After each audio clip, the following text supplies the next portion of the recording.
En quelques mois à peine, le Burkina Faso est passé d'un pays au bord de l'effondrement à un front où la peur commence à reculer. Les mêmes cartes qui montraient hier des villages abandonnés affichent aujourd'hui des zones reprises, protégées par des civils devenus défenseurs de leur propre terre. Que signifie pour chacun cette bascule fragile, et pourquoi le nom d'Ibrahim Traoré s'y trouve-t-il désormais indissociablement lié entre promesses de souveraineté et risque de nouvelles chutes? Car derrière chaque position reprise se cache une autre question, plus dérangeante encore, sur le prix réel de cette renaissance. Le récit qui s'ouvre ici promet de dévoiler comment un pays meurtri tente de transformer une victoire fragile en stabilité durable. Au cœur de cet examen apparaît un enjeu simple mais décisif: construire une souveraineté réelle malgré un terrain encore instable. Si l'élan actuel semble ouvrir une brèche vers la sécurité, il porte également un risque sous-jacent, celui d'un reflux brutal dès que l'effort collectif faiblit ou que les pressions extérieures s'intensifient. C'est précisément cette tension qui donne sa valeur au parcours burkinabé, la possibilité d'une remontée historique, mais aussi la menace constante d'un retour à la dépendance et aux fractures internes. Et c'est là que se situe la promesse de ce récit: comprendre non seulement les succès visibles, mais aussi les ressorts profonds, discrets, parfois contradictoires, qui déterminent si ce pays pourra tenir debout par lui-même. Car de cette réponse dépend bien plus qu'un bilan militaire ou une narration héroïque. C'est tout un futur politique, social et communautaire qui se joue, un futur que rien ne garantit encore. Ce qui surprend d'abord, c'est la vitesse du renversement. En moins d'un an, des zones considérées comme perdues ont été réintégrées dans l'espace contrôlé de l'État.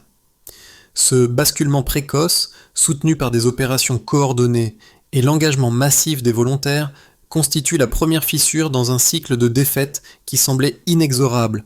Pour comprendre cette transformation, il faut remonter à la structure même du terrain burkinabé, marqué par 30 années de conflits intermittents. Les insurrections successives ont fragmenté les régions rurales, affaibli les circuits économiques et brisé les chaînes de commandement administratives. Avant le retour progressif de l'ordre, chaque déplacement sur les axes secondaires était un pari risqué, chaque village une enclave menacée. C'est dans cet environnement fracturé qu'Ibrahim Traoré a tenté de réordonner les paramètres du pouvoir et de la sécurité. Le pays sortait alors d'une décennie où les institutions avaient perdu de leur cohérence. Les alliances locales, essentielles dans les zones rurales, se délitaient sous la pression des groupes armés. Quand les premières unités civiles se sont organisées, elles n'étaient qu'une dérive spontanée, une réponse d'urgence à l'effondrement des capacités étatiques. Mais progressivement, une structure embryonnaire s'est formée. Des relais communautaires, des commandements de proximité, des réseaux d'alerte tissés autour des villages. Cette dynamique n'a pas seulement créé des poches de résistance, elle a rétabli un principe moral essentiel dans la région sahélienne, l'idée que la sécurité peut redevenir un bien partagé, et non un privilège lointain réservé aux villes. Les opérations militaires, appuyées par ce socle humain, ont ainsi pu s'étendre de manière cohérente, réduisant l'espace de manœuvre des groupes hostiles. Dans cette phase initiale, les VDP ont joué un rôle moins spectaculaire que les unités professionnelles, mais plus décisif. Leur présence a permis de stabiliser les gains, de maintenir des axes rouvrables et de reconnecter des villages isolés. C'est cette combinaison, effort local, coordination étatique, soutien tactique, qui explique le changement que beaucoup percevaient comme impossible quelques mois plus tôt. Dans les premiers mois de la réorganisation sécuritaire, le rôle des volontaires civils s'est révélé déterminant pour comprendre la dynamique qui allait suivre. Ces hommes et ces femmes, souvent issus de villages coupés des grands centres, ont endossé une responsabilité nouvelle: devenir les premiers relais entre les forces régulières et les communautés locales. Leur engagement n'était ni théâtral, ni encadré par de grands discours. Il se manifestait plutôt par une présence continue, patiente, dans des zones où l'État était absent depuis des années. 2 scènes résument cette transition. À Boul-du-Mouhune, un petit groupe de cultivateurs a mis en place un système d'alerte fondé sur des rotations nocturnes permettant de détecter les mouvements inhabituels autour des hameaux. Cette initiative rudimentaire a permis d'éviter plusieurs attaques et a donné aux habitants un sentiment de contrôle sur leur environnement immédiat. À Seino, la mobilisation a pris une forme différente. Des enseignantes et des commerçantes ont organisé des points de rassemblement pour accueillir les familles déplacées, structurant ainsi un réseau de solidarité capable d'absorber les chocs successifs. Ces actions, modestes en apparence, ont eu un effet disproportionné sur la perception collective. Elles ont rappelé que la résistance ne se limitait pas aux opérations visibles, mais s'enracinait dans des gestes quotidiens, répétés, qui rétablissaient la confiance entre villages voisins. En quelques semaines, des zones autrefois paralysées ont retrouvé une activité minimale, champs labourés, marchés rouverts, déplacements possibles à nouveau sur certaines pistes. La question centrale, pourtant, reste ouverte. Ces dynamiques locales suffiront-elles à soutenir un processus national de stabilisation durable ou ne représentent-elles qu'un sursaut temporaire ? Voici une précision utile. La solidité du renouveau dépendra de la continuité de ces initiatives. Le point de bascule, celui qui a fait glisser le pays d'une logique de survie vers une dynamique offensive, est apparu à travers une série d'événements presque imperceptibles au départ. Le déclencheur n'a pas été une grande victoire militaire, mais l'accumulation de signaux faibles. Des villages reprenant leurs pistes, des zones autrefois plongées dans la peur, où les habitants s'autorisaient à circuler à la tombée du jour, et des unités locales plus cohérentes qu'auparavant. Ces micro-mouvements, disséminés dans plusieurs régions, ont révélé que la paralysie collective se fissurait. En coulisses, une réorganisation tacite des responsabilités s'opérait, où les relais communautaires devenaient de véritables capteurs du terrain. C'est dans ce contexte qu'une coordination plus nette a pu se dessiner, reliant progressivement les efforts civils aux opérations des forces régulières. L'escalade opérationnelle n'a pas tardé. Une fois consolidée, les premières zones stabilisées ont servi de tremplin à une série d'actions ciblées visant des points logistiques utilisés par les groupes armés. Ces interventions, menées par des unités mixtes, ont surpris par leur précision dans des zones historiquement difficiles d'accès. Les patrouilles, appuyées par les observations issues des réseaux locaux, ont permis de perturber des itinéraires de déplacement jusque-là intouchés. Les forces de défense ont pu exploiter ces données pour identifier des caches, neutraliser des positions avancées et couper des lignes d'approvisionnement critiques. Cette montée en intensité a montré que le pays n'était plus dans une logique défensive. Il contestait activement le terrain, repoussant les incursions plutôt que de les subir. Au fur et à mesure que l'élan se consolidait, un second palier a été franchi avec l'intégration d'outils de surveillance plus sophistiqués. Les drones, déployés avec parcimonie au départ, ont offert des avantages décisifs. Ils ont permis d'observer en continu des zones trop dangereuses pour des patrouilles terrestres, de suivre les déplacements nocturnes et d'identifier des regroupements suspects avant qu'ils ne se transforment en attaque. Chaque opération réussie renforçait la cohésion des équipes mixtes, où les VDP jouaient un rôle indispensable pour sécuriser les zones reconquises et maintenir les avancées. Cette synchronisation nouvelle expliquait pourquoi certaines résurgences hostiles, nombreuses les années précédentes, perdaient soudain en intensité. Cependant, les répercussions les plus profondes ne se sont pas manifestées sur le plan militaire, mais dans le quotidien des habitants. Dans des secteurs autrefois vidés de leur population, des familles ont commencé à revenir, d'abord timidement, puis avec davantage d'assurance. Les marchés ont repris forme, les axes secondaires se sont animés, et les écoles ont rouvert dans des localités où le silence avait remplacé les cours depuis trop longtemps.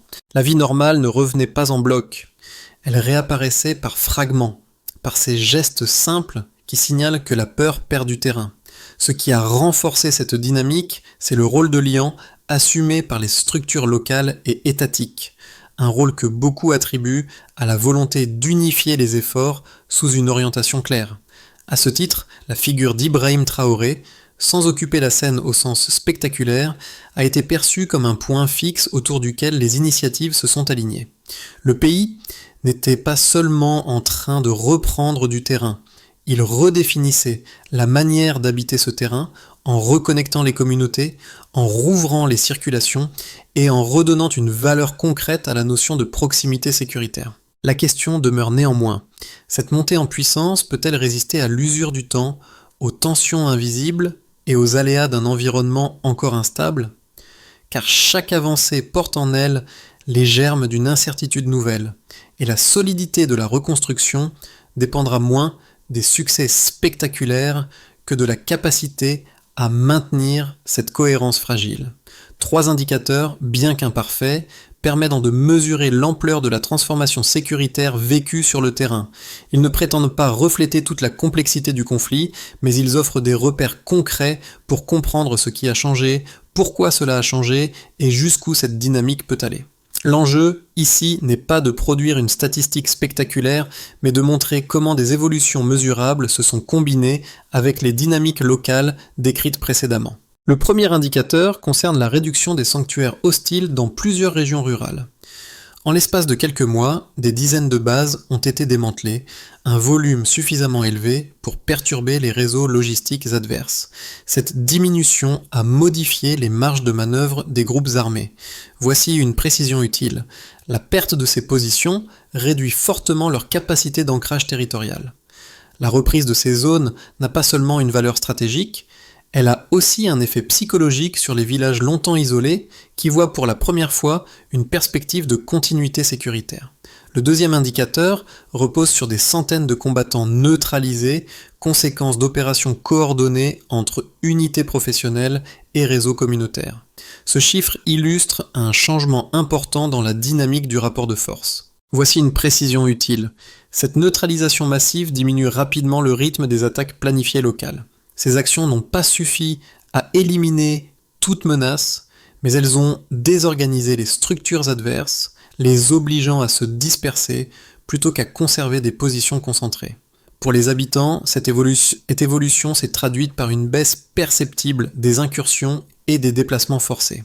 Le troisième indicateur, plus symbolique mais tout aussi essentiel, se mesure en milliers d'armes récupérées lors des opérations combinées. Ce volume impressionnant reflète non seulement l'intensité des combats, mais aussi la volonté d'assécher les capacités offensives des groupes hostiles. Voici une précision utile. La récupération d'armes limite immédiatement les possibilités d'attaque rapide ennemie. Ce phénomène a renforcé la sensation que l'équilibre militaire basculait en faveur des forces de défense, même dans les zones historiquement vulnérables. Il a également contribué à réduire la pression psychologique pesant sur les populations déplacées. Pris ensemble, ces trois chiffres ne racontent pas une victoire totale, mais une dynamique soutenue où les progrès tactiques ouvrent des marges politiques et sociales. Ils montrent comment l'association entre forces régulières, structures locales et outils de surveillance a pu modifier progressivement mais durablement le rapport de force. Les habitants ont commencé à percevoir ces évolutions non pas comme un événement isolé, mais comme un processus où chaque avancée consolidait la suivante. Cette consolidation a toutefois un coût organisationnel et social. Chaque zone reprise nécessite d'être sécurisée, reconstruite, réorganisée, autour de relais civils et administratifs. C'est là que se joue l'enjeu suivant. Transformer une série de succès ponctuels en socle durable capable de résister aux chocs futurs. Dans ce contexte, la capacité des autorités à maintenir une cohérence nationale reste essentielle et beaucoup l'associent à la direction exercée par Ibrahim Traoré, perçu comme un cadre stabilisateur dans une période mouvante. La question qui en découle est simple. Ces indicateurs suffisent-ils à garantir une amélioration durable ou ne représentent-ils qu'une étape dans un cycle encore incertain? La réponse dépendra des politiques à venir, mais aussi de la manière dont les communautés continueront à soutenir, ajuster et étendre ces acquis. Deux thèses contradictoires s'affrontent lorsqu'il s'agit d'évaluer la durabilité de la dynamique actuelle au Burkina Faso. La première soutient que les progrès observés reposent sur un socle suffisamment large pour résister aux tensions futures. Selon cette lecture, la combinaison entre mobilisation communautaire, réorganisation tactique et reconquête territoriale aurait créé un environnement où les groupes hostiles ne peuvent plus agir avec l'aisance d'autrefois. Les villages, mieux connectés entre eux, seraient désormais capables de signaler rapidement les menaces, créant une résilience distribuée qui ne dépend pas uniquement de l'appareil militaire.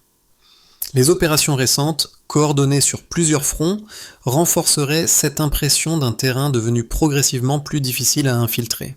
La seconde thèse, plus prudente, rappelle que ces avancées demeurent fragiles. Elle souligne que les succès initiaux pourraient masquer des vulnérabilités plus profondes, notamment la capacité des groupes armés à se reconfigurer lorsque la pression s'intensifie. Cette perspective insiste également sur les limites logistiques des volontaires civils, dont l'endurance, l'approvisionnement et la formation sont encore hétérogènes. Le risque, selon cette analyse, est que une partie des zones reprises retombe dans l'instabilité si les structures administratives ne suivent pas le rythme des opérations sécuritaires. Les retours de populations déplacées, bien que positifs, peuvent aussi créer de nouvelles tensions locales si les infrastructures ne sont pas restaurées assez vite. Pour départager ces deux visions, il faut se tourner vers les éléments concrets déjà observés sur le terrain. Les zones où les réseaux communautaires sont solidement établis montrent une meilleure stabilité, tandis que les localités dépourvues de telles structures demeurent vulnérables aux résurgences hostiles. Les opérations coordonnées ont effectivement réduit l'espace opérationnel adversaire, mais la consolidation des acquis dépend encore de l'intégration administrative, de la reconstruction et du maintien d'une vigilance constante. Ainsi, le Stillman le plus solide affirme que les deux thèses possèdent leur part de vérité. Les progrès sont réels, mais leur pérennité exige un effort continu et une capacité constante d'adaptation. Un pivot silencieux apparaît ici. Il ne s'agit pas d'un événement spectaculaire, mais d'un glissement stratégique presque invisible qui modifie la logique du conflit. À mesure que les zones stabilisées s'étendaient, les forces locales ont commencé à intégrer de nouvelles formes de coordination où l'information circulait plus vite, plus clairement et avec moins d'interférences qu'auparavant. Ce n'était plus seulement une question de défendre un périmètre ou de repousser une attaque. C'était la capacité de prévoir des mouvements, de comprendre les intentions adverses et d'anticiper leur trajectoire. Cette maîtrise nouvelle du rythme opérationnel a transformé des poches vulnérables en plateformes capables de soutenir des actions plus ambitieuses. Dans cette phase charnière, un élément a renforcé la cohérence générale: la convergence progressive entre initiatives communautaires et cadres institutionnels. Les relais locaux, autrefois dispersés, ont trouvé une orientation commune, renforçant l'impression d'un front intérieur plus solide qu'il ne l'avait été depuis des années. Beaucoup attribuent cette harmonisation à une ligne directrice persistante, associée à la vision d'Ibrahim Traoré, qui a permis de canaliser les efforts sans les étouffer. Ce midpoint révèle ainsi une transition. D'une guerre de réaction, le pays est passé à une guerre d'organisation. Les effets tangibles de cette transformation se lisent désormais dans 4 sphères distinctes: nationale, économique, sociale et régionale, chacune révélant un pan de la nouvelle réalité burkinabé. Voici la transition suivante. Sur le plan interne, la réorganisation sécuritaire a rétabli une continuité territoriale qui paraissait hors d'atteinte quelques années plus tôt. Les axes secondaires, longtemps abandonnés, ont recommencé à fonctionner comme des corridors vitaux entre les provinces. La présence plus régulière de relais communautaires a réduit les délais de réaction face aux menaces, permettant une surveillance distribuée plus efficace. Cette reconnexion progressive a offert aux autorités une marge administrative nouvelle. Elles pouvaient suivre, intervenir et ajuster les mesures de sécurité avec une précision autrefois impossible. Dans de nombreuses zones, le sentiment d'appartenance territoriale a cessé de se déliter, renforçant un tissu national que l'insécurité avait profondément fragmenté. Voici la transition suivante. Les premiers signes de stabilisation ont également eu un impact direct sur l'économie rurale. Dans des localités agricoles où le travail de la terre avait été interrompu par la menace permanente, les champs ont été remis en culture. Les marchés hebdomadaires se sont réorganisés, attirant des commerçants venus de plusieurs villages voisins. Ce redémarrage, même modeste, a relancé des circuits d'échange essentiels pour des milliers de familles. La mobilité retrouvée a permis aux artisans et transporteurs de reprendre leurs activités, redonnant un souffle à des filières locales en sommeil prolongé. L'économie n'a pas retrouvé sa pleine capacité, mais elle a cessé d'être paralysée, condition indispensable à toute reconstruction durable. Voici la transition suivante. La dimension sociale a connu un changement tout aussi profond. Les écoles, fermées dans de nombreuses zones rurales, ont rouvert leurs portes, rendant aux enfants une routine perdue depuis longtemps. Les familles déplacées ont commencé à regagner leur village, retrouvant leur maison parfois endommagée, mais encore ancrée dans une mémoire commune. Les cérémonies locales, interrompues par la peur, ont réapparu dans l'espace public, signalant que les communautés réapprenaient à vivre ensemble. Cette normalisation progressive n'efface pas les traumatismes, mais elle offre une base psychologique pour envisager des projets collectifs. Dans plusieurs villages, des associations d'habitants ont émergé pour organiser la redistribution de l'aide ou gérer les retours, une preuve de la résilience sociale accumulée. Voici la transition suivante. À l'échelle régionale, les impacts dépassent les frontières du Burkina Faso. Le redressement interne a modifié les rapports d'observation au Mali et au Niger, où les autorités locales suivent attentivement les résultats obtenus avec des structures mixtes, alliant volontaires civils et forces régulières. Cette expérience, portée par une cohésion progressive et une direction claire attribuée à la ligne politique d'Ibrahim Traoré, a suscité un intérêt marqué pour des modèles similaires. La circulation des informations entre pays voisins s'est intensifiée, créant une zone d'expérimentation sécuritaire qui pourrait influencer l'ensemble du Sahel. Au final, ces 4 blocs montrent une réalité plurielle. La transformation n'est ni totale ni linéaire, mais elle a déjà réorganisé les pratiques, les priorités et les horizons du pays. Les prochains mois constituent une séquence décisive pour la trajectoire du Burkina Faso. 3 scénarios principaux émergent, chacun façonné par la capacité du pays à maintenir la cohésion interne, à stabiliser les zones reconquises et à absorber les pressions extérieures. Aucun de ces chemins n'est certain, mais tous offrent des indications sur les dynamiques possibles à moyen terme. Voici la transition suivante. Dans cette configuration, les progrès enregistrés continuent à un rythme modéré. Les relais communautaires demeurent opérationnels, soutenant la surveillance locale et limitant les résurgences hostiles. Les forces régulières poursuivent leurs opérations de sécurisation sans expansion majeure, mais avec une efficacité suffisante pour empêcher un retour en arrière brutal. Les zones agricoles retrouvent une activité stable, et les marchés régionaux se réorganisent progressivement. La cohésion nationale se maintient, soutenue par des initiatives locales de reconstruction. Ce scénario repose toutefois sur une gestion fine des tensions internes et sur une vigilance constante face aux infiltrations sporadiques. Voici la transition suivante.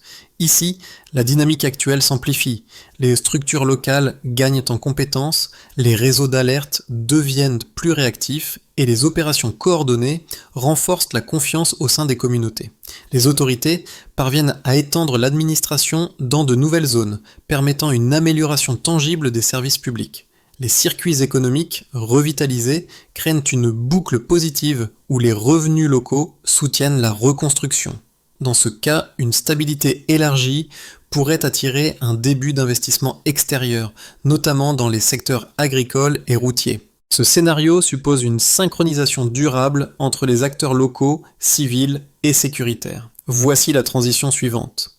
Ce chemin, bien que moins souhaité, reste plausible. Si les structures locales s'essoufflent, ou si les groupes armés parviennent à reconstituer leur réseau, certains territoires pourraient replonger dans la vulnérabilité.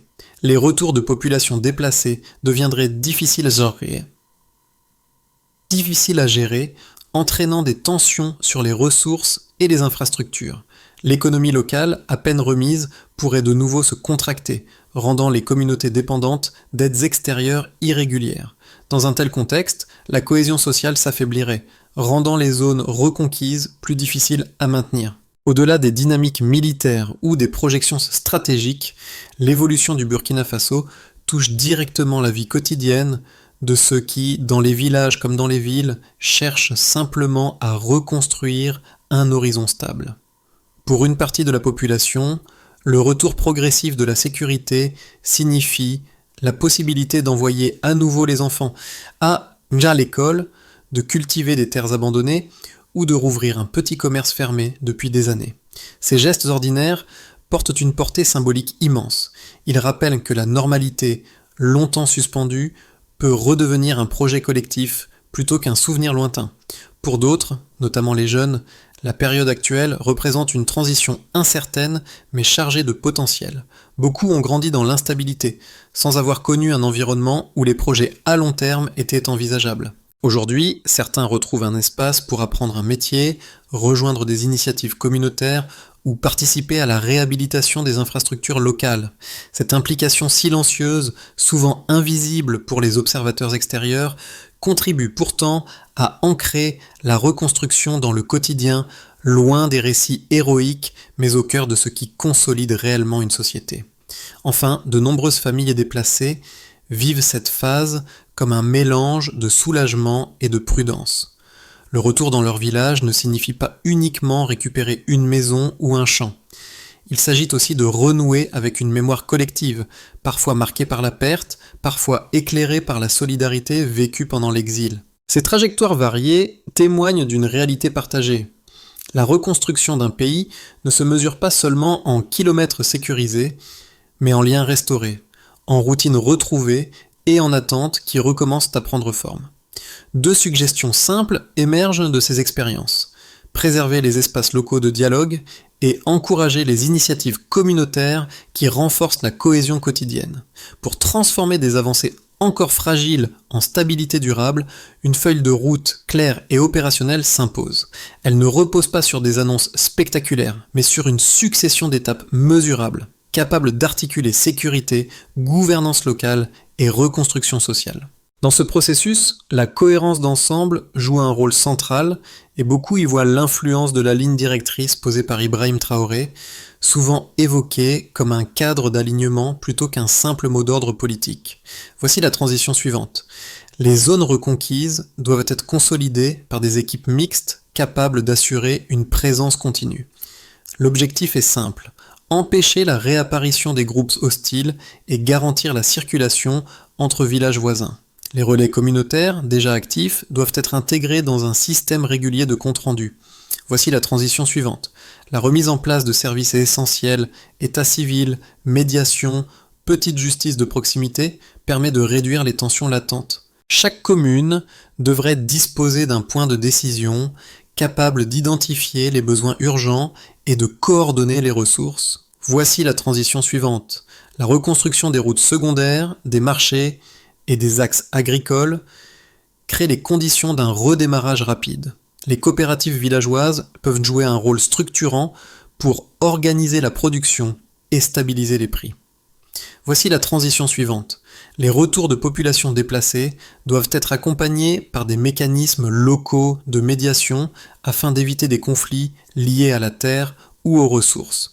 Des espaces communautaires ouverts à toutes les familles renforcent la reconstruction des liens. Voici la transition suivante. Chaque étape doit être suivie par des indicateurs simples. Mobilité, activité commerciale, fréquentation scolaire, stabilité des villages. Cette boucle d'ajustement permet de corriger rapidement les défaillances. Dans les villages qui ont servi de premier rempart, les images des volontaires veillant sur des pistes obscures demeurent gravées comme un signe discret de renaissance. Ce motif revient aujourd'hui, non pas pour célébrer un héroïsme isolé, mais pour rappeler que la reconstruction s'est enracinée dans ces gestes simples, obstinés, qui ont tenu le pays debout lorsque tout semblait vaciller. Ce retour au point de départ éclaire différemment l'ensemble du parcours. Il montre comment une mobilisation diffuse a pu devenir une force structurante, capable de relier des communautés dispersées par des années d'épreuves. Dans cette trajectoire, beaucoup évoquent la constance d'Ibrahim Traoré comme l'un des fils conducteurs ayant permis de garder une direction commune au milieu du chaos.